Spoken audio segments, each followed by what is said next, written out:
Hello, Internet. Welcome back to another edition of Eric's Corner, the word of the not-so-wise. Today, I'm going to revisit my very first episode about, Miss Riley Gaines. She's stayed pretty high up in popular people to follow in the Internet. Her stories and her interviews are hitting my news feed a lot. So I've been, kind of keeping up on it. And some more of her teammates have been speaking out, which is fantastic. A lady named Paula Scanlon, probably pronouncing that wrong. She protested and voiced her concerns in the very beginning of this, and she got emails back, and I saw the documentation put on the screen. They said, just put your head down, don't make trouble, or you will regret it. Now that, where I'm from, is a threat.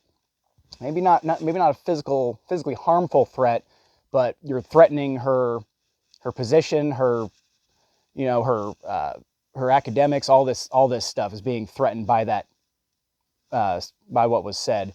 And it's been made public. Whoever said that needs to face some kind of repercussions, which they may or may not. She said that girls were going and changing in the family rooms, in the stalls. I mean, and she said it caused a lot of animosity and friction between her and other teammates. Like, oh, what he's doing is totally fine. You're a bigot. You need to support him, blah, blah, blah. And I'm guessing these are going to be about third-rate swimmers who didn't have a crying shot in hell of beating Riley Gaines or Miss Paula. So they, what difference does it make if they just lose by one more place? Where Riley Gaines actually beat him. I mean, they called it a tie. I call that a win. But some of these teammates that are supporting him, I mean, how many of them were changing in the stalls or being put out and having to change in family rooms where they feel comfortable? There was a lady on the street that said, I would rather just change out here in the open because real men would be here to protect me from somebody acting unbecomingly. So, I mean, what are women to start changing in men's locker rooms because they know that the real men in there will defend them from people that are being creepy and people that might mean them harm? She's like, well,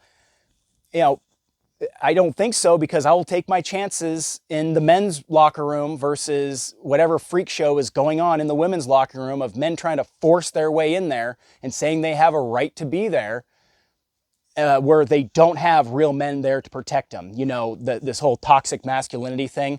Oh, all of a sudden, not so bad, is it? This isn't what my show is, or this episode's about, toxic masculinity. Can it be toxic? Absolutely. But that term was phrased from overly aggressive and violent males. Guys who beat the shit out of their girlfriends. I saw an absolutely heart-wrenching video where a girl was horribly disfigured and lost sight in one of her eyes. She was beaten so bad by her husband or boyfriend. So, I mean, that'd be awkward as shit for me because you're constantly trying to kind of be gentlemanly and avert your eyes and kind of look away. And, if you girls are going to start going into men's locker rooms and doing what you do in the gym and try and catch a guy panning through and catching you in his field of vision working out and call them creepers like you like to do because it gives you some sort of social justice and validation, then, we're just going to open up a whole new bag of worms. But, I thought that was a pretty...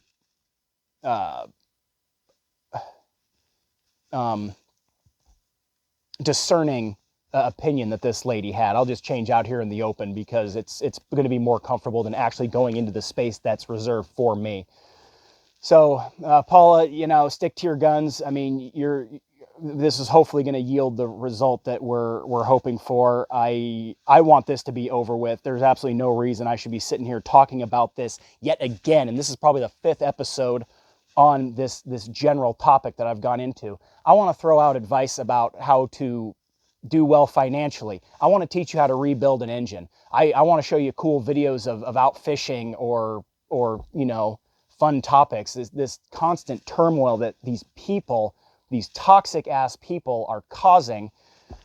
Welcome to creating your own oppression, because we don't dislike you. We're just annoyed by you. And I'm asking you as a friend, you need to stop, because it is not going to be good for you. And that is not me threatening you with violence. I'm saying it's going to happen. And you know what? I am not going to defend you. I was in a bar out on the Spit It's called the Salty Dog. It's a very famous bar here in Alaska. And I saw this gay couple, a couple of guys over here at the bar talking. And I was out there with a buddy of mine from the Navy. We just got back from fishing. And this dude walked up to him, and I felt he had hostile posture, what I would consider like a little bit of an aggressive approach to this couple, who are obviously gay. They weren't being real weird, but obviously gay. And I was just like, son of a bitch, I gotta beat the shit out of this guy, because he's starting shit with these guys. You know, you're in a bar drinking. And it turned out they start laughing, shaking hands. Nice to meet you. Oh, what are you doing here? Oh, okay, cool. I misread the situation. So I will defend you from being picked on. I am not going to defend you if somebody's beating the shit out of you for walking into a women's bathroom when you can grow a better beard than I can, and you're obviously a guy. I could give a shit about your sex change or any of this shit. I mean, when you're like me, have your full physical body together, I mean, just stay out of women's spaces. And again, I can't believe I'm having to do these episodes. I mean, I got way better things I can talk about. So, Riley, good job. Stick to your guns. Paula, get your teammates together. Strengthen numbers. Don't succumb to the victim worshipers. I did invite Riley Gaines onto my show. If you want to come talk to me, great. And obviously, me and my 50 followers I have at the time, not that much of an impact. But since then, I saw a great interview with Charlie Kirk. I didn't watch the whole thing, but I kind of skimmed through it. I don't have that kind of attention span, and it painted a much more vivid picture than even what I understood to be going on before, because she never really got to tell the whole story. So anyway, that's it for this episode. I'm gonna go back to work in the shop. So if you like my channel, smash that subscribe button. Join the 48 that I have, and share my page. Let me know if there's something you want to talk about. And I've been getting really good feedback in the comments, so let's keep that up. So enjoy the rest of your weekend.